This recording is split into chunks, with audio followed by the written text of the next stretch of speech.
faithfully convey value, and interpret great books from around the world. Hello, this is Sally's Book Talk.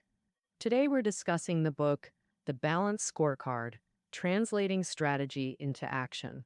The Balanced Scorecard was hailed by Harvard Business Review as the most influential strategic management tool in the past century. That's a truly remarkable honor. This tool was developed by two Americans, Robert Kaplan, an accounting professor at Harvard Business School, and the other is David Norton, head of a consulting firm. This academic executive author combination makes the book both profound and highly practical. Strategic management essentially means turning strategic goals into tangible results. Research shows over 70% of business failures stem from poor execution, not flawed strategy. Simply put, even the most beautiful plan fails without effective implementation. That's where the balanced scorecard comes in. This book helps business leaders achieve strategy execution. How does it solve this problem? In a nutshell, measure first, then act. As Kaplan said, if you can't measure it, you can't manage it. Strategic management requires translating strategy into measurable performance indicators before developing action plans. So the score in Balanced Scorecard means measurement. What measurable indicators exist for strategy? Pre-balanced scorecard, metrics were primarily financial, revenue, costs, profit margins, etc. But these served investors focused on outcomes, not internal performance drivers. The information age accelerated change, shifting competitive focus to products, customers, brands, processes, and talent. Simply put, without these elements, financial results vanish. Thus, Kaplan and Norton argued that fixating on financials is futile. Strategy execution demands focus on value creation sources. Hence, the balanced scorecard expanded to 4 indicator dimensions. Beyond financials, it includes customer, process, and learning or growth dimensions. So how do these 4 dimensions interrelate? They follow a rigorously logical relationship. For example, when pitching to investors, your first question must be, how much money can I make for you? That's the financial dimension. Where do financial results come from? Obviously from customers. So how do we win customers? By mastering those value-creating key processes. How can processes achieve excellence? This requires people execution. Since individuals and teams have varying capabilities, learning and growth become essential. Ultimately, talent drives processes, processes drive customers, customers drive finance, transforming value creation into financial performance. But measurement isn't easy. Each dimension, finance, customer, process, learning, contains numerous elements you can't possibly measure all. You must identify key drivers, then determine their interconnections, priorities, sequences. This requires balance. Overall, the balanced scorecard is a set of performance indicators connecting corporate vision and strategy at the top, with execution actions at the bottom, perfectly bridging strategic planning and implementation. Next, I'll explain how to develop and apply the balanced scorecard, a highly complex and challenging process. Just developing it for a single business unit takes at least a year. That's how intricate it is. So we'll focus on key implementation steps. Remember the 3 ones: one map, one card, one table, meaning a strategy map, balanced scorecard, and action tracking table. First, the strategy map. It breaks strategic objectives into measurable goals across all 4 dimensions: financial, customer, process, and learning or growth. Just creates unified expectations for departments and individuals, fully integrating actions with strategy. Take Alibaba's mission. Make it easy to do business anywhere. A grand vision indeed, but how to execute it? It needs a 3 to 5 year strategic goal, like becoming the top player in C2C e-commerce within 5 years. So they created Taobao to attract individuals wanting to do business. To make Taobao the leader, they needed financial, customer, process, and talent goals with clear connections between them. Meaning goals must have strong causal relationships. Doing A directly drives B. So, what goals and metrics should we consider across these four dimensions? Let's briefly outline them. First, financial metrics vary by business stage. Growth stage companies prioritize revenue over costs. But during sustainment, gross margins and costs become critical. At maturity, cash flow and financial risks take top priority. Investors care most about ROI and EVA across all stages, essentially how much profit can be generated sustainably. These metrics reflect overall performance. Next, customer dimension has 5 metrics: market share, acquisition rate, retention rate, profitability per customer, and satisfaction. How do they relate? Market share is the foundation. It shows your business's portion of the total customer base. Market share comes partly from acquisition rate, new customers gained, and partly from retention rate, existing customers kept. But large market share doesn't guarantee profits. You must measure customer profitability, net profit per customer. That's the core. Why do customers, new or existing, buy your product? Do they buy extensively or minimally? This is all determined by customer satisfaction. Logically, this metric system holds water, but practically, improvements are needed, like accounting for conversions between new and existing customers. New customers become regulars, and regulars refer new ones, making conversion rate a key metric. Customer satisfaction doesn't guarantee sales, but customer loyalty definitely drives more purchases. Thus, customer loyalty is a superior metric. Now, the third dimension, processes, the most complex of the four, encompass all activities from understanding customer needs to fulfilling them. Kaplan categorizes them into innovation, operations, and post-sales processes, each with distinct value. Operational processes have lowest added value, while innovation and post-sales processes deliver increasingly higher worth. The authors especially emphasize innovation's importance, advocating upgrading from selling products to providing solutions by extending post-sales engagement. Processes present a tricky challenge. They require internal specialization, yet interdependent functioning, making collaboration critical. The bucket theory shows organizational efficiency depends on its weakest link, the least efficient process. But does a successful company need perfect execution across all processes? Not necessarily. Strategically focused should be on key processes. For retailers like supermarkets, supply chain matters more than product development. Process systems require two focal points: coordination efficiency and critical workflows. Finally, the learning and growth dimension. This fundamentally concerns talent development. It has 3 metrics: employee capabilities, information systems, and organizational climate. Simply put, enabling employees to work skillfully, willingly, and happily. Enhancing capabilities requires training systems, courses, or action learning to build competence. Information systems transcend hierarchies, connect departments, and preserve data, knowledge, greatly improving collaboration. Organizational climate profoundly influences mindsets and behaviors. Bureaucratic versus innovative cultures yield vastly different employee engagement. Having covered goals and metrics across all 4 dimensions, we now face the real challenge: how to create a strategic map tailored for your company. It involves 2 steps. First, identify performance drivers. Second, establish relationships between these elements. Like planning a trip, your first task is getting a map to see destinations. What interests you most? Tibet, Xinjiang, or Inner Mongolia? Say you choose Xinjiang. What next?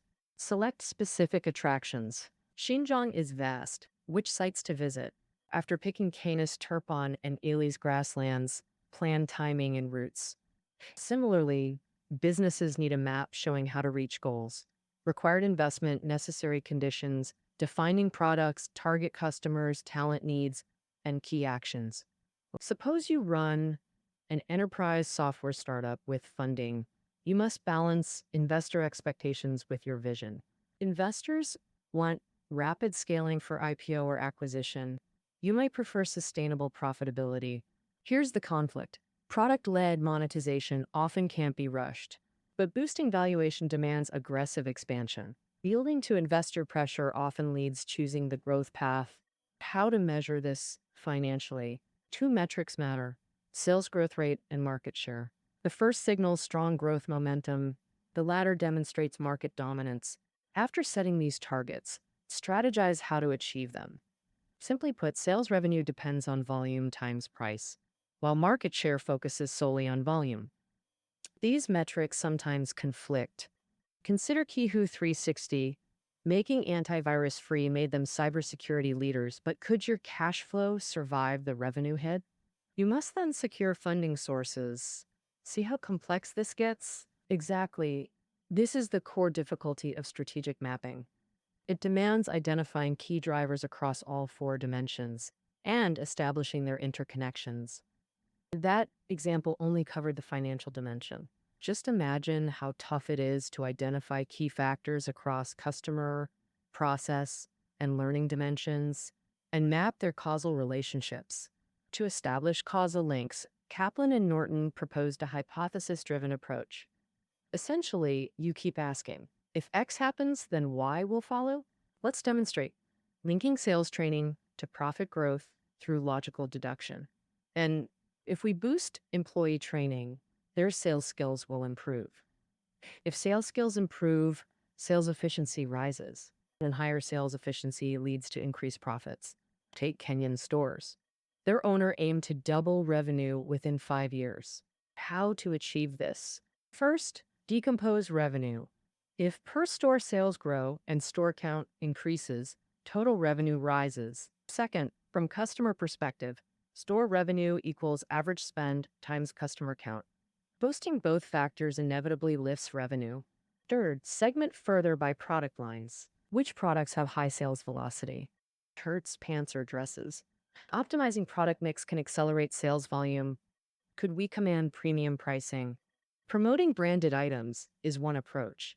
Digging deeper to increase foot traffic, ask, how do we attract more customers?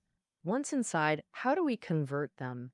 Promotions become essential, requiring dedicated promotional processes.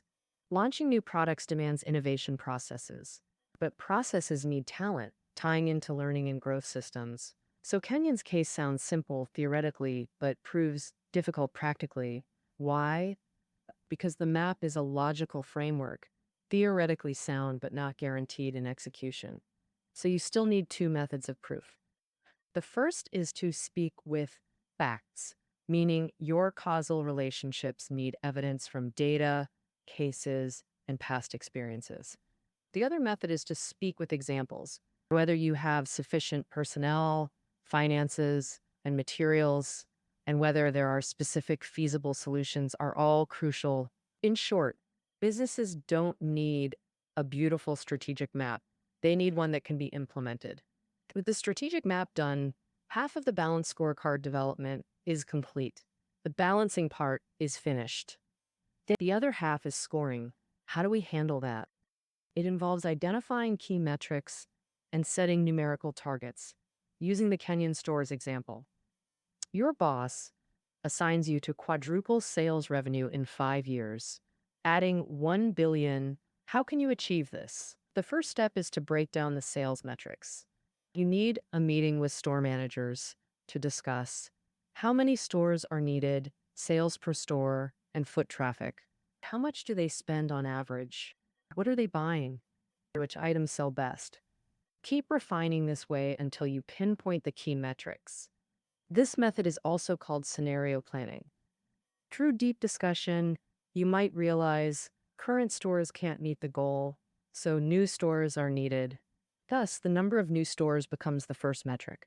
Then you notice many enter stores but few buy. Here's a chance to boost buyer numbers.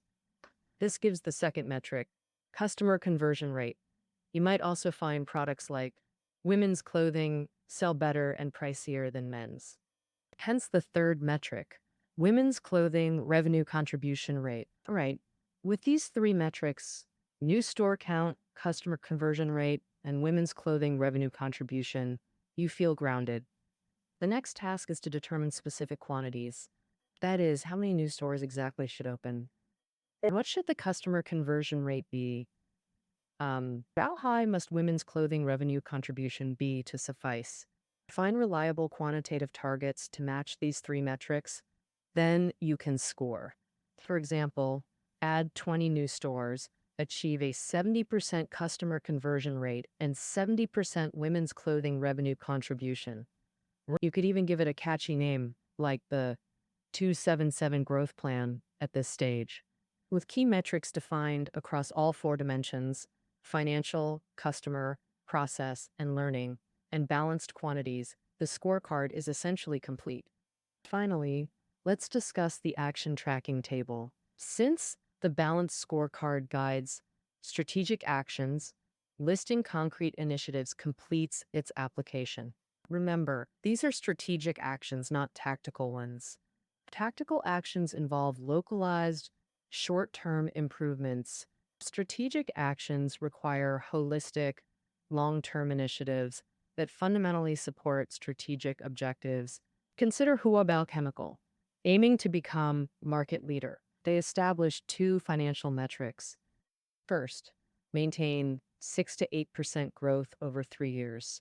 Second, reduce cost to world-class levels. How? After thorough discussions, Huabao finalized 5 strategic actions. First, enhance business development cycles to build deep client partnerships. Second, significantly overhaul marketing processes. Third, develop order-to-cash management systems to boost customer satisfaction. Fourth, train employee skills. Fifth, build customer and performance databases. These 5 actions target 2 critical factors: customer satisfaction and operational efficiency. Simply put, satisfied customers drive revenue growth. Improved operational efficiency cuts costs, achieving strategic goals. With actions defined, create the tracking table in 2 steps. First, decompose strategic actions into concrete implementation plans. And why decompose? Because strategic actions typically span multiple departments. Take Wabao's second action, overhauling marketing processes to boost sales efficiency. Marketing develops client penetration plans. IT launches data initiatives. Sales teams undergo skill-building programs, all requiring interdepartmental coordination. With these plans, you can create the action tracking table. It must include 5 elements: responsible person, objectives, metrics, timeline, and tracker. There are 3 key relationships. First, actions must have assigned owners and tracking personnel. Second, actions need specific timelines to track progress. Finally, objectives and metrics are required to evaluate completion quality. Thus, one tracking table integrates accountability, progress control, and outcome assessment. This concludes our coverage of the balanced scorecard. So far, we've focused on the planning and design phase. Actual implementation inevitably encounters challenges. Kaplan and Norton propose establishing feedback loops for continuous scorecard optimization. Specifically, create regular strategic review sessions to evaluate effectiveness and identify improvements. These sessions take 3 forms: quarterly strategy reviews, monthly operational check-ins, and daily workflow exchanges. Strategy reviews address big picture issues: market trends, execution alignment, etc. Example, if a new product underperforms, discuss discontinuation. If competitors gain share, plan countermeasures. Monthly operational meetings review departmental performance and plan execution. Daily exchanges focus on execution details, resolving issues immediately by categorizing them for targeted discussions. This 3-tier approach achieves multiple goals simultaneously. It tracks performance status and action implementation. Through comparative analysis, it enables real-time scorecard adjustments. With the book's content covered, let's briefly recap 3 key aspects. First, 3 fundamental perspectives about the balanced scorecard are crucial. 1, it's a strategic performance evaluation tool. 2, it measures both strategic performance and strategic actions. Third, the balanced scorecard links the company's mission to final outcomes. so it should be the core tool for business operations. Next, using the balanced scorecard involves three parts: the strategy map, the scorecard, and the action tracking table. The strategy map acts like a business roadmap. It builds strong cause and effect links across financial, customer, process, and learning or growth dimensions to define the company's business logic. The scorecard handles the measurement part, finding key metrics and using specific numbers to gauge actual performance at every strategic level. The action tracking table assigns actions and metrics to departments and individuals, then improves performance through progress checks. Finally, create a learning feedback loop to adjust dynamically based on practice, using quarterly strategy reviews, monthly operational meetings, and daily exchanges, turning the balanced scorecard into a tool for strategic learning. Remember, the balanced scorecard is a powerful strategic management tool. It's not just a planning map, but also a compass for strategic actions. Well, all right, that's the balanced scorecard. That wraps up this book interpretation for you. Find listening notes below, and we'll see you tomorrow